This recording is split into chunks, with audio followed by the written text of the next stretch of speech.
আজকে তোমাদের সাথে শেয়ার করব আলু পটল দিয়ে কাতলা মাছের পাতলা ঝোল। তো এটা বানানোর জন্য প্রথমেই মাছটাকে দেখো ভালো করে ধুয়ে নুন, হলুদ, কাশ্মীরি লঙ্কার গুঁড়ো দিয়ে কিন্তু মাখিয়ে নিচ্ছি। আর আমি একটু তেল ব্যবহার করি মাখানোর সময়। তাতে কি হয়, পরে যখন তেলে দিই তো আমার মতে এটাই মনে হয় যে খুব একটা তখন ছিটকায়ও না আর লেগে লেগেও যায় না কড়াইতে। তো যাই হোক, ভালো করে চলো মাছগুলোকে মাখিয়ে নিই। এবার ওই 3 চা চামচ মতন ধনে আর 2 চা চামচ মতন জিরে ভিজিয়ে নিচ্ছি, এটা পরে আমি পেস্ট করব। আর এখানে দেখো আলু আর পটলটা একটু কিন্তু খোসা রেখে রেখে এরমভাবে কেটে নিয়েছি। এবার চলো পেস্টের জন্য নিচ্ছি আদা, কাঁচা লঙ্কা আর টমেটো। আর ওই যে ধনে জিরেটা রেখেছিলাম সেটাকে জল ঝরিয়ে দিয়ে দিচ্ছি পেস্টের মধ্যে। এবার কড়াইতে সর্ষের তেল ভালো করে গরম করে নিয়ে একে একে মাছগুলো চলো ভেজে নিই।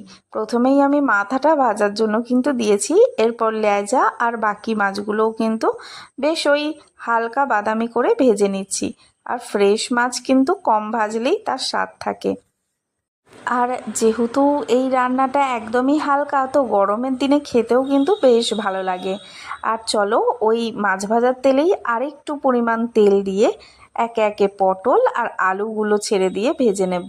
পটলটা আগে দিয়েছি, তারপরে আলুটা দিয়েছি পটলটা যখন হালকা ভাজা হয়ে এসছে। আবার আলুটাকেও আরও কিছুক্ষণ ভাজতে হবে, সেই জন্য দেখো পটলগুলো ঠিক এরমভাবে ভেজে নিয়ে তুলে নিয়েছি, কারণ পটলে কিন্তু আমি নুন দিইনি। আলুতে এবার নুন হলুদ দিয়ে কিন্তু আরও কিছুক্ষণ হালকা ব্রাউন কালার আসা অবধি ভেজে নেব।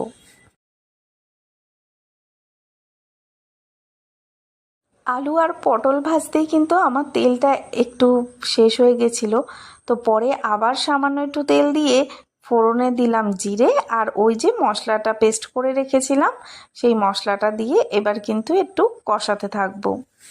মশলাটা থেকে যখন কাঁচা গন্ধ চলে যাবে ঠিক সেই সময় নুন, হলুদ আর কাশ্মীরি লঙ্কার গুঁড়ো দিয়ে আরও বেশ খানিকক্ষণ নাড়াচাড়া করে নিয়ে এবার আলু আর পটলটা দিয়ে আরও বেশ খানিকক্ষণ নাড়াচাড়া করে জল মিশিয়ে জলটা ফুটে আসলে মাছগুলো দিলেই কিন্তু রেডি হয়ে যাবে হালকা পাতলা এই কাতলা মাছের ঝোল রেসিপিটা। আজকের এই রেসিপি ভিডিওটা তোমাদের কেমন লাগলো আমাকে কমেন্ট করে জানিও। লাইক, শেয়ার, সাবস্ক্রাইব করে পাশে থেকো। আর ফেসবুক, ইনস্টাগ্রাম থেকে দেখলে না প্লিজ ফলো করে দিও। ও হ্যাঁ, যেটা বলতে ভুলে গেছিলাম, মাছটা দিয়েও কিন্তু ওই 5 মিনিট মতো ভালো করে ফুটিয়ে নিও, তাহলে মাছের ফ্লেভারটা ঝোলেতে বেশ ভালো মতন মিশে যাবে।